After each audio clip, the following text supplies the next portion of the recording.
Hello students, आज हम topic पढ़ने वाले हैं which is memory management and continuous allocation, जो कि आपको ऑपरेटिंग सिस्टम सब्जेक्ट में यूनिट नंबर 3 में है। सबसे पहले मैं स्टार्ट करते हैं मेमोरी मैनेजमेंट होता क्या है, इसका ओएस इस पर कैसे काम करता है, तो इसमें कौन कौन सी फंक्शनिंग आपकी इन्वॉल्व होती है। तो मेरा सबसे पहला जो मेमोरी का मतलब होता है, it is the functionality of an operating system which handle और manage primary memory and move processes back and forth between memory and disk during execution. अब जैसा कि हम जानते हैं कि कोई भी प्रोसेस जो कोई भी आपका टास्क होता है, बाय डिफ़ॉल्ट वो सेकेंड मेमोरी में लोड होता है। जब भी आप उसको एग्जीक्यूट करना चाहते हो या उसको जब यूज़ करना चाहते हो, तो उसको सेकेंडरी मेमोरी से आपको लाना पड़ता है मेन मेमोरी के पास में, और फिर मेन मेमोरी से उसको एग्जीक्यूशन के लिए हम कहाँ भेजते हैं, सीपीयू के पास में। तो जो मेमोरी मैनेजमेंट है, ये ओएस की एक फंक्शनलिटी है जिसका काम होता है प्राइमरी मेमोरी को मैनेज करना, और दूसरा काम होता है कि जो टास्क एग्जीक्यूशन में यूज़ कर रहा है, जिसको हम एग्जीक्यूशन के लिए उसको इन्वॉल्व कर रहे हैं, उसको सेकेंडरी मेमोरी से प्राइमरी मेमोरी में और प्राइमरी मेमोरी सेकेंडरी मेमोरी के अंदर उसको मूवमेंट जो उसकी शो होती है, जो यूज़ होती है, वो सारा जो काम होता है वो आपका मेमोरी मैनेजमेंट के अंदर परफॉर्म होता है। दूसरा इसका एक और काम होता है, it keep track of each and every location, कि इसके पास जितनी भी मेमोरी का आपके पास प्राइमरी मेमोरी का जितना भी एरिया है, उसका सबका ये रिकॉर्ड यहाँ पर मेंटेन करती है। अब हो सकता है कि वो एरिया जो है वो या तो किसी प्रोसेस को या किसी रिसोर्स को हमने एलोकेट कर दिया है, या हो सकता है कि वो आपका फ्री हो, लेकिन इसको सारे जो है लोकेशन का रिकॉर्ड स्टोर या हैंडल करना पड़ता है। दूसरा उसका और काम होता है कि how much memory is to be allocated to a process, particular process को कितनी मेमोरी एलोकेट हुई है, ये सब चीज़ें भी यहाँ पर आपकी मैनेज होती है। उसके बाद इसका एक और काम होता है कि also decide which process will get memory at what time, कि कोई प्रोसेस जो है वो किस टाइम पर या किस इंस्टेंट पर जो है वो मेमोरी एक्सेस करेगा। ये सारा जो डिसीजन होता है मेमोरी मैनेजमेंट के थ्रू परफॉर्म करते हैं। अब मेमोरी मैनेजमेंट जो हमने बोला था कि आपका जो यहाँ मेमोरी मैनेजमेंट की हम बात करेंगे, वो मेनली रहेगा कि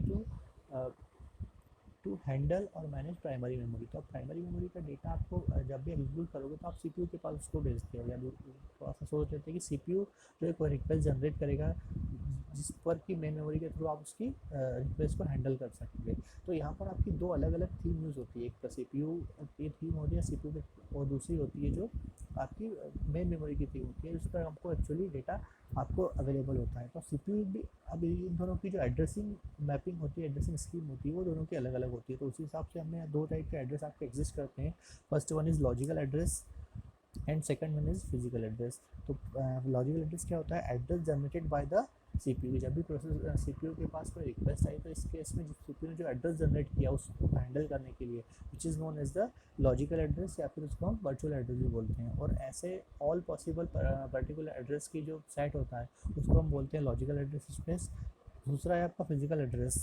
फिजिकल एड्रेस का फिजिकल मेमोरी को जो बिलोंग करेगा, तो address seen by the memory unit that is one loaded into memory address register, की जो एड्रेस मेमोरी यूनिट सीन करती है, या फिर जो आपका मेमोरी एड्रेस रजिस्टर में जो एड्रेस आपका लोड होता है, which is known as the physical address. जिसका भी जो ऑल पॉसिबल इसके सेट्स होते हैं, which is known as the physical address space. अब यहाँ पर आपके दो अलग अलग टाइप्स के एड्रेस होते हैं, लॉजिकल और फिजिकल एड्रेस। तो आपका यहाँ पर ओएस का काम होता है कि इन दोनों को आपस में मिक्स कर दे, इन दोनों को मैच करे, जिसको कि which is known as the mapping scheme. तो इसको हैंडल करने के लिए एक यूनिट होती है which is known as the memory management unit. तो मेमोरी मैनेजमेंट यूनिट क्या है, is a hardware device that map virtual और logical address to physical address, जो कि वर्चुअल या लॉजिकल एड्रेस को फिजिकल एड्रेस से मैप करता है, which is known as the memory management unit. In this scheme, the relocation register value is added to the logical address by a user process. तो यहाँ पर होता क्या, relocation register की वैल्यू होती है is added to the logical address by a user process। अब यहाँ पर हम वर्ड यूज़ कर रहे हैं relocation register, ये क्या होता है थोड़ा सा हम डिस्कस करते हैं। अब देखिए, हमने यहाँ पर एग्जांपल के लिए मेमोरी का एक एग्जांपल लिया हुआ है। मेमोरी या जो एग्जांपल होता है, मेमोरी का जो स्ट्रक्चर होता है उसको इस टाइप से यहाँ पर डिवाइडेड होता है कि हम मेमोरी को दो पार्ट में डिवाइड कर लेते हैं। पहला पार्ट जो होता है which is totally belong to operating system, means उसमें आपको केवल ओएस की एक्टिविटीज़ जो है वो हैंडल होती है। उसके बाद जो रिमेनिंग पोर्शन होता है वो आपका यूज़र या वेरियस अदर प्रोसेस के लिए आप उसको यूटिलाइज़ कर सकते हो। तो इस डायग्राम में हम देख रहे हैं कि हमने 0 से लेकर 255 तक का एरिया जो एरिया है वो आपका ऑपरेटिंग सिस्टम को दिया हुआ है। उसके बाद 255 से 1024 या जो भी आपका मेमोरी का एरिया होता है, वो सारा रिमेनिंग जो होता है विच इज़ फॉर यूज़र और अदर प्रोसेस के लिए रहता है। अब इसमें हमने यहाँ पर कुछ इसके बाद यहाँ पर हम एक वर्ड देख रहे हैं fence register. Fence register generally एक बाउंड्री होती है कि जब भी आप कोई यूज़र प्रोसेस या कोई अदर प्रोसेस को सिस्टम में जब यूज़ करने होंगे तो आपको इसका बेसिक एड्रेस आपको यहाँ पर इसका चेक करना पड़ता है कि जो भी एड्रेस पर इसको स्टोर कर रहे हो उसकी वैल्यू फेंस रजिस्टर से ज़्यादा होना चाहिए। कि फेंस रजिस्टर जनरली एक बाउंड्री है जो बताता है कि यहाँ तक कि आपका जो एरिया है, मेमोरी का एरिया है which is only for operating system and remaining for user process. तो आप पहले आप उस फेंस रजिस्टर के थ्रू वैल्यू चेक करते हो। इसके बाद हर प्रोसेस जो होती है वो अपने जिस भी लोकेशन के लिए उसको अलॉटमेंट मिलता है, जिस भी लोकेशन में अलॉट होती है वहाँ पर हम दो टर्म यूज़ करते हैं। First one is base register और दूसरा होता है लिमिट रजिस्टर। बेस रजिस्टर मतलब उस प्रोसेस को जो लोकेशन मिली हुई है उसका स्टार्टिंग एड्रेस क्या है which is known as the base register, या इसको हम रीलोकेशन रजिस्टर ही बोलते हैं। और एक और चीज़ ये रहती है कि इस प्रोसेस के लिए हमने कितना एरिया कंज्यूम किया हुआ है which is known as the limit register. जैसे एग्जांपल में इस डायग्राम में हम देख रहे हैं कि जो प्रोसेस जो सेकंड ब्लॉक में जो प्रोसेस है उसका जो बेस रजिस्टर या बेस एड्रेस है विच इज़ 300 और जो लिमिट है इसकी वो 120 है। मतलब अगर हम इसका एड्रेस अगर ऑक्यूपाई करें तो इसका स्टार्टिंग एड्रेस इस प्रोसेस ब्लॉक के लिए जो रहे इस ब्लॉक के लिए रहेगा वो आपका 300 रहेगा, प्लस इसकी लिमिट कितनी है 120। मतलब 300 में हमने 120 ऐड किया तो आपका टोटल मतलब इसकी जो एड्रेस रेंज रहेगा वो 300 से 420 के बीच में होना चाहिए। ऐसे आप हर एक इंडिविजुअल प्रोसेस के लिए उसका बेस रजिस्टर और लिमिट रजिस्टर जो सिस्टम के थ्रू डिसाइड करते हैं और इस डिसाइड करता है आप उतने पोर्शन पे उसको अलोकेट करवा सकते हो। तो यहाँ पर दो वर्ड देखिए हमने, बेस रजिस्टर और आपका लिमिट रजिस्टर। तो बेस रजिस्टर को यहाँ पर रिलोकेशन रजिस्टर जो मेमोरी मैनेजमेंट यूनिट होती है उसका अगर उसके थ्रू हम एड्रेस को कंज्यूम करने वाले होते हैं तो उस रिलोकेशन रजिस्टर में आपको जो है जो CPU एड्रेस है उसको आपस में दोनों को ऐड करना पड़ता है। तो इसके बाद आपका फाइनल मेमोरी का एड्रेस जो है वो आप अचीव कर सकते हो। यहाँ पर आप अगर CPU ने किसी एड्रेस को कंज्यूम किया हुआ है तो हम यहाँ पर नीचे देखते हैं कि आपकी एड्रेसिंग स्कीम किस टाइप से आप उसको चेक कर सकते हैं कि वो एड्रेस जो है वो लीगल है या नहीं। तो सबसे पहले CPU ने जो एड्रेस जनरेट किया हुआ है वो हम पहले चेक करते हैं किससे, बेस एड्रेस है जो पर्टिकुलर प्रोसेस ब्लॉक के लिए एलोकेटेड होता है। वो एड्रेस अगर आपका ग्रेटर देन या उसके बराबर है तब तो की कंडीशन ठीक है, अदरवाइज़ आपकी एड्रेसिंग एरर आ जाएगी। फिर हम बेस प्लस लिमिट को चेक करते हैं कि जो एड्रेस आप पास कर रहे हो वो बेस प्लस लिमिट से आपका एड्रेस छोटा होना चाहिए, तभी वो उस आपका जो है वो एड्रेस जो है वो पर्टिकुलर ब्लॉक को बिलोंग कर रहा है। तो हम यहाँ पर CPU के थ्रू आप चेक कर सकते हैं, CPU ने जो एड्रेस दिया हुआ है उसको हम इन दोनों कंडीशन में चेक करते हैं। अगर ये कंडीशन आपकी दोनों चेक मैच होती है तभी आप 1 मिनट के अंदर डेटा को स्टोर आप कर सकते हो, अदरवाइज़ आपका एड्रेसिंग एरर जो है वो जनरेट हो जाएगी। अब हम आगे देखते हैं कि अगर हमने देखा था कि हमारा जो मेमोरी मैनेजमेंट है उसका जो काम होता है, मेन होता है कि आपका जो लॉजिकल एड्रेस है और जो फिजिकल एड्रेस है उनके बीच में आपस में मैपिंग जो इस्टेब्लिश करना। तो इसके लिए हम यहाँ पर various memory management allocation scheme या मेमोरी एलोकेशन स्कीम का हम यहाँ पर यूज़ कर सकते हैं कि आप किस टाइप से डेटा को या प्रोसेस को मेमोरी के अंदर अलोकेट करोगे। तो इसके लिए हम दो मेथड हम यहाँ पर डिस्कस करेंगे। दो टाइप के आपकी मेमोरी एलोकेशन होता है, कंटिग्यूअस और नॉन कंटिग्यूअस। कंटिग्यूअस का मतलब होता है कि आपका जो एरिया होता है जो यूज़र के लिए अपने प्रोसेस के लिए जो एरिया दिया हुआ है वो आपका एक कंटिन्यूस फॉर्म को बिलोंग करेगा, मतलब आपको एक सीक्वेंस वहाँ पर फॉलो करना पड़ता है। नॉन कंटिन्यूस मतलब आपके पास रैंडमली कोई भी डेटा कहीं भी स्टोर आपका हो सकता है। कंटिन्यूस को अगेन हमने दो पार्ट में डिवाइड किया हुआ है, multi programming with fixed number of partition और with variable number of partition. Multi programming तो हम यहाँ पर यूज़ करेंगे कि आपका नंबर ऑफ प्रोसेस जो रहेगी ज़्यादा वो हैंडल करने के लिए होती है। तो जो फर्स्ट टाइप है वो है कि आपको जो पार्टीशन करना है वो आपको फिक्स्ड होना चाहिए, मतलब आपको फिक्स टाइप के ब्लॉक बना दिए उसी में आप प्रोसेस को अलोकेट कर सकते हो। और सेकंड होता है कि आपके पास वेरिएबल नंबर ऑफ पार्टीशन, मतलब वो पार्टीशन की जो साइज़ है वो आपकी चेंज हो सकती है, which is known as the variable number of partition.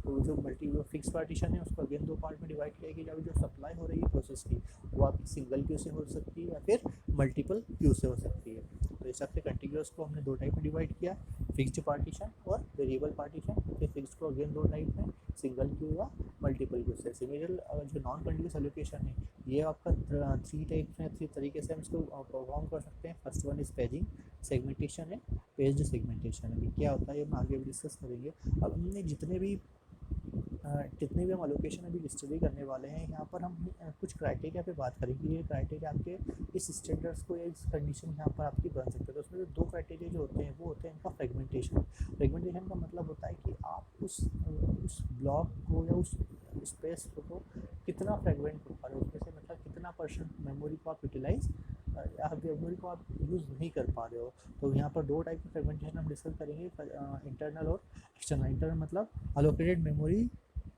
Slightly larger than requested memory. मतलब अगर आप कोई आपका ब्लॉक फिक्स है और मान लो उस ब्लॉक की का मेमोरी का जो एरिया है वो आपका यूटिलाइज नहीं हो पा रहा है, मीन्स वो आपका इंटरनल फ्रेगमेंटेशन रहेगा। और मान लो आपका आपके पास एग्जांपल के लिए मान लो आपकी कोई प्रोसेस आई, उसकी 10 MB की रिक्वायरमेंट है और आपके पास दो के एक ब्लॉक 2 साइज का है और एक ब्लॉक 8 साइज का, लेकिन वो कंटिन्यूस नहीं है, वो एक साथ नहीं है। तो मतलब आपका जो है 10 MB के डेटा को स्टोर नहीं कर सकते। ये प्रॉब्लम जो रहती है which is known as the external fragmentation. मतलब इंटरनल मतलब विद इन द ब्लॉक अगर आपका मेमोरी वेस्टेज हो रहा है तो it is known the internal, और अगर आपका आउटसाइड ब्लॉक अगर हो रहा है तो वो कहलाता है आपका एक्सटर्नल फ्रेगमेंटेशन। अब जो हमें एक्सटर्नल फ्रेगमेंटेशन जनरली जो होता है वो आपका डायनामिक या वेरिएबल पार्टीशन में ज़्यादातर यूज आपका देखा जाता है।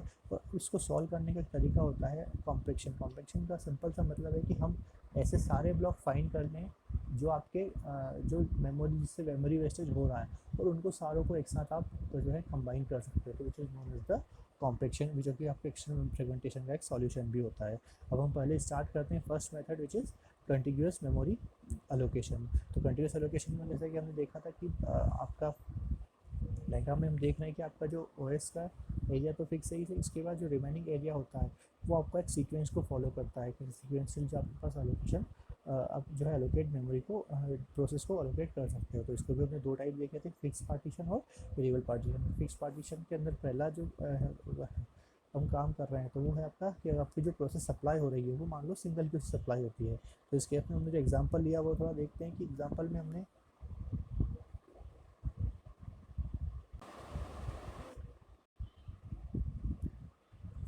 कंटिन्यूस का हमने हम जैसे डिस्कस कर रहे हैं कि आपके पास जो यूज़र के लिए जो एरिया होगा, प्रोसेस के लिए जो एरिया होगा वो आपका कंटिन्यूस पोर्शन में कंटिन्यूस सीक्वेंस को फॉलो करता रहेगा। तो इसके भी दो टाइप्स हैं, मल्टीप्रोग्राम विद फिक्स पार्टीशन और वेरिएबल पार्टीशन। फिक्स पार्टीशन मतलब आपके पास जो मेमोरी ब्लॉक्स अवेलेबल होते हैं उनका पार्टीशन फिक्स होता है, उसमें आप चेंज अप्लाई नहीं कर सकते।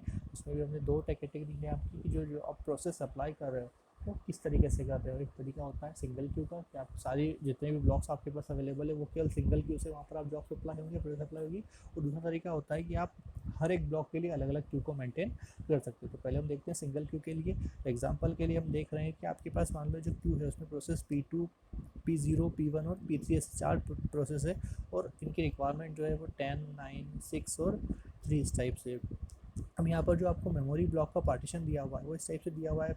फर्स्ट पार्टीशन 32 का है, फिर 16, 8, 4, 10 टाइप का आपको पार्टीशन दिए हुए हैं। तो यहाँ पर कोई फिक्स लॉजिक नहीं है। फिर ऐसे यहाँ पर इतना है कि कोई प्रोसेस को जैसे ही उसको करस्पॉन्डिंग ब्लॉक मिले जो उसकी साइज को हैंडल कर सकता है, उतने साइज को डेटा को स्टोर कर सकता है, वहाँ पर आप उसको स्टोर कर दोगे। जैसे आप देखो तो P2 आपकी जो है वो 32 में 16 में कहीं भी आपकी स्टोर हो जाएगी, आप इसको स्टोर कर लोगे।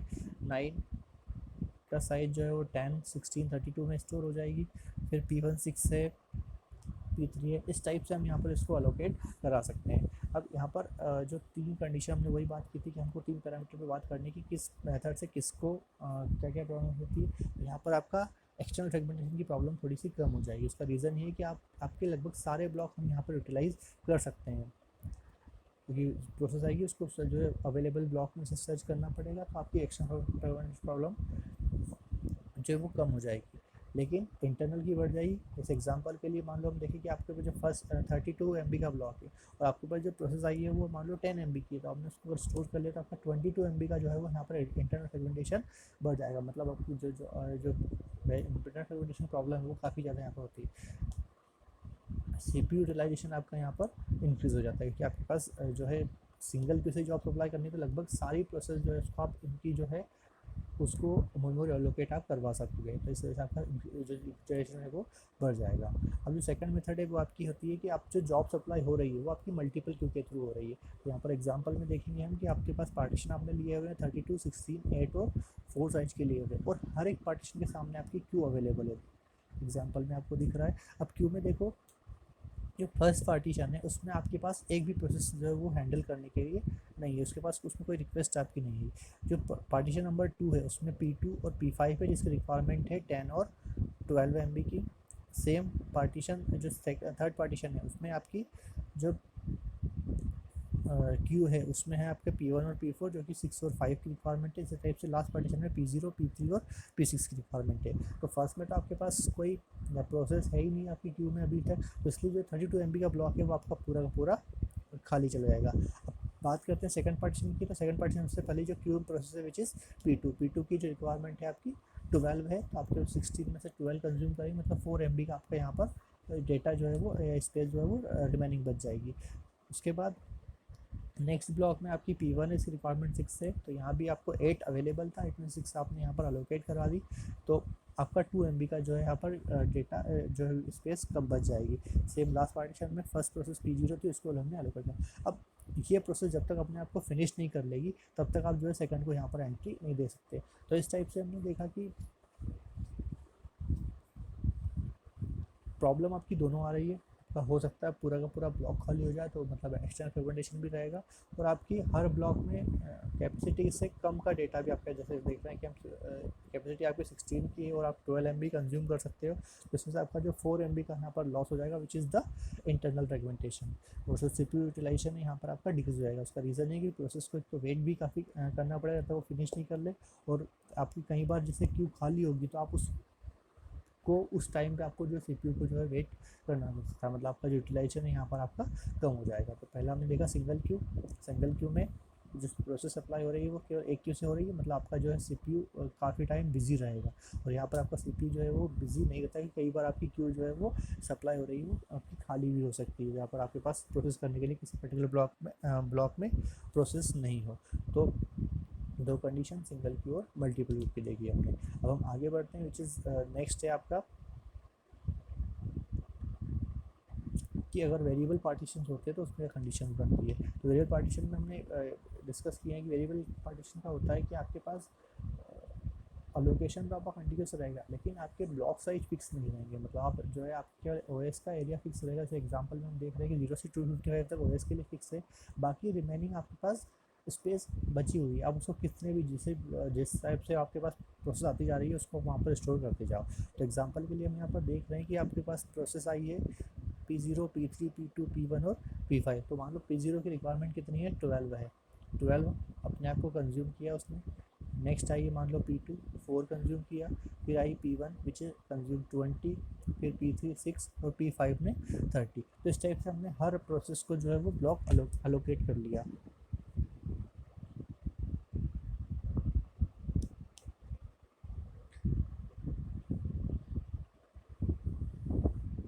अब ब्लॉक अलोकेट करने के बाद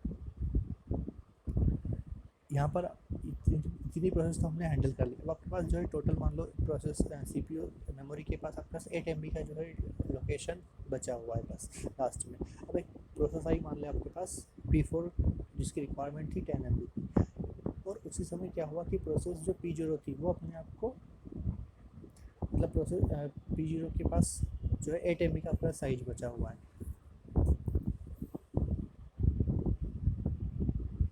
ठीक है। अब मान लो प्रोसेस जो P0 है वो अपने आप को फिनिश कर लेती है, तो फिनिश कर लेती है मतलब उसका ब्लॉक हम यूज़ कर सकते हैं। तो P0 का जो ब्लॉक था 12 साइज का, इसमें हमने P4 को स्टोर कर लिया, जो इसकी रिक्वायरमेंट थी आपकी 10 की थी। अब आपके पास 2 MB का एक नया ब्लॉक जनरेट हो गया, ठीक है। अब मान लो नेक्स्ट रिक्वेस्ट आई किसकी, आपकी P6 की, जिसकी रिक्वायरमेंट अगेन 10 है। तो यहाँ पर आप देख रहे हो कि आपके पास एक 2 MB का ब्लॉक बचा हुआ है फर्स्ट पार्टीशन में, और 8 MB जो आपकी लास्ट पार्टीशन में अवेलेबल था।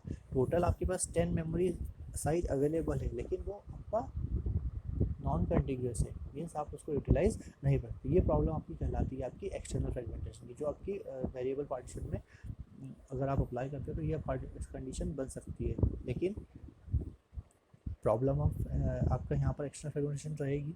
उसके बाद डिग्री ऑफ मल्टी प्रोग्रामिंग भी यहाँ आपकी फिक्स नहीं। फिर मल्टी प्रोग्रामिंग की डिग्री ऑफ मल्टी प्रोग्रामिंग मतलब CPU कितने नंबर ऑफ प्रोसेस क्या प्रोग्राम को हैंडल कर सकता है, तो वो आपके वेरी होते सकते हैं कि यहाँ पर जैसे जैसे ब्लॉक बनते जाएंगे तो उसमें नंबर ऑफ ब्लॉक में हो सकता है कि आपकी जो प्रोसेस की रिक्वायरमेंट है वो फुलफिल हो सकता है, नहीं होता, आपकी डिग्री ऑफ मल्टी प्रोग्रामिंग आपकी यहाँ पर फिक्स नहीं होती है।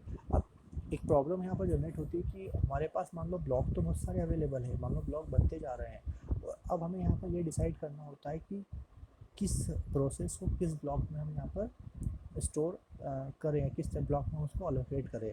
तो इसके लिए जो कुछ एल्गोरिथम्स आते हैं, तो ये कहलाती है डायनामिक स्टोरेज एलोकेशन प्रॉब्लम होती है कि how to satisfy request of size n from a list of free holes. के आपके पास रिक्वेस्ट एक इन साइज की प्रोसेस जिसको आपकी फ्री होल अवेलेबल है, उसमें किस टाइप से उसको सेटिस्फाई करोगे। तो उसके लिए 3 एल्गोरिथम बने हुए हैं, which is first fit, best fit है वर्स्ट फिट। फर्स्ट फिट आपसे बोलता है कि आपके पास जो भी रिक्वेस्ट आई हुई है और आपके पास जितने ब्लॉक अवेलेबल है उसमें जो फर्स्ट ब्लॉक आपको मिले जो उस प्रोसेस को हैंडल कर सके उसको आप स्टोर कर लो।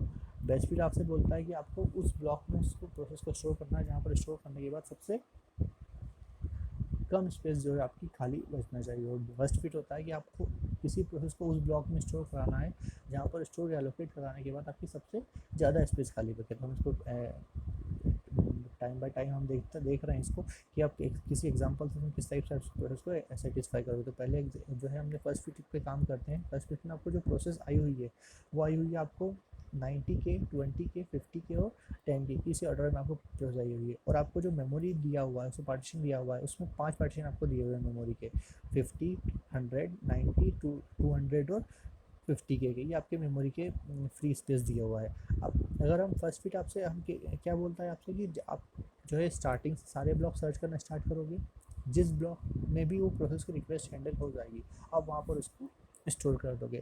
तो हम यहाँ पर स्टार्ट करते हैं। तो सबसे पहले आपकी प्रोसेस मान लो 90 आई हुई है, तो 90 आपकी 50 में तो आएगी नहीं। नेक्स्ट ब्लॉक जो है आपको मिला कितना 100 का, तो 90 को हम 100 में स्टोर कर लेंगे। तो 100 में से 90 कंज्यूम हो गया, बचा कितना आपका 10K। यहाँ पर आपका मेमोरी बच गई इस ब्लॉक में। सेकंड प्रोसेस है आपकी 20K। 20K को हम अगेन सर्च करेंगे, तो 20K कहाँ है आपका फर्स्ट ब्लॉक में स्टोर हो सकता है, तो 20K कंज्यूम कर लेगा, 30 का यहाँ पर आपका मेमोरी लॉस हो जाएगा। फिर नेक्स्ट आया आपके पास 50K, तो यहाँ पर आपको ब्लॉक नंबर 3 जो था उसमें हमें 50K आपका इजीली जो है यूज़ हो पाएगा या अलोकेट हो पाएगा, तो 50K कर दिया। पर 40K यहाँ पर अगेन बच गया।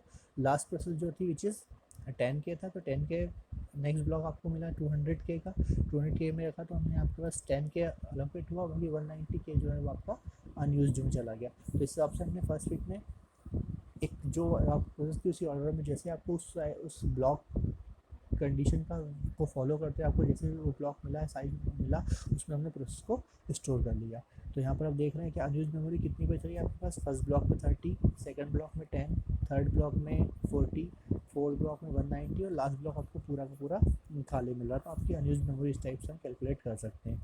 फिर नेक्स्ट जो मेथड है आपकी बेस्ट फिट होती है। बेस्ट फिट आपसे क्या बोलती है कि आपको प्रोसेस को उस ब्लॉक के अंदर स्टोर कराना है जहाँ पर स्टोर करने के बाद सबसे कम स्पेस खाली बचे। मीन्स यहाँ पर हम शॉर्टिंग का रूल सप्लाई करें कि आपको हर प्रोसेस को लेना है और सारे ब्लॉक को आपको स्कैन करना है। स्कैन करते हुए वो उस ब्लॉक में आपको स्टोर करोगे जहाँ पर सबसे कम स्पेस बचे। सबसे पहली प्रोसेस आपकी साइज मान लो 90K की आई, तो अपने पर जो ब्लॉक थे उनको फिर से हमने स्कैन किया, तो यहाँ पर सबसे जो कम स्पेस बच रही है, जैसे 90K है जो 50 में तो स्टोर होगा नहीं, 100 में हो सकता है, लेकिन जो थर्ड ब्लॉक है उसका साइज है आपका 90K है। मीन्स यहाँ पर आपको अगर इस 90K को आप इस ब्लॉक में स्टोर करोगे तो आपके पास सबसे कम स्पेस आपकी जो है मतलब स्पेस वेस्ट नहीं होगी कि आपका पूरा पूरा ब्लॉक आपका कंज्यूम हो जाएगा। तो हमने यहाँ पर स्टोर कर लिया। सेकेंड प्रोसेस आपके पास आई 20K की, तो फिर से हम स्कैन करते हैं, तो 20K आपका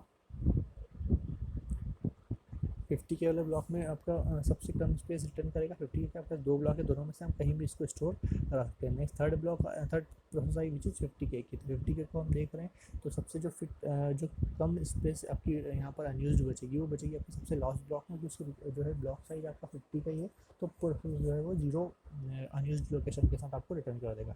एंड लास्ट इज़ 10K के लिए अगर देखता हूँ तो मेरे पास एक ब्लॉक बचा है 100K का, उसमें इसको मैं स्टोर कर लूँगा। तो यहाँ पर देख रहे हैं अनयूज्ड स्पेस कहाँ बच रही है। फर्स्ट ब्लॉक में 30K, सेकंड ब्लॉक में 90K, थर्ड ब्लॉक हमने पूरा कंज्यूम कर लिया, फोर्थ ब्लॉक पूरा का पूरा आपका खाली रहा, तो आपका 200K वो बच जाएगा। तो इस टाइप से इतनी आपकी अनयूज्ड लोकेशन बची। तो बेस्ट पेप में हमने उस ब्लॉक में सर्च प्रोसेस को हर ब्लॉक को सर्च करना है, वहाँ पर फिट करना है जहाँ पर सबसे कम स्पेस आपकी खाली बचे। And the last is worst fit. Worst fit जो है बेस्ट फिट का जस्ट उल्टा, और यहाँ पर हम क्या करेंगे, प्रोसेस को सर्च करेंगे और उस ब्लॉक में स्टोर कराएंगे जहाँ पर स्टोर कराने के बाद सबसे ज़्यादा स्पेस आपकी खाली बचे। तो सबसे पहले हम स्टार्ट करते हैं, मान लो 90 के से 90 के में हमने सारे ब्लॉक स्कैन करे, सबसे ज़्यादा साइज आपको दिख रहा है किसका 200 के का, वहाँ पर उसको स्टोर कर देंगे। तो आपको नया एक एरिया कितना यूज बचेगा मेमोरी का 110 या 110 के आपका यहाँ बच जाएगा। नेक्स्ट प्लस आई क्लास 20 के को हम नेक्स्ट सबसे बड़ा ब्लॉक आपको कौन सा मिल रहा है 100 के का, वहाँ पर स्टोर करोगे तो आपके 80 के यहाँ पर बच जाएगा।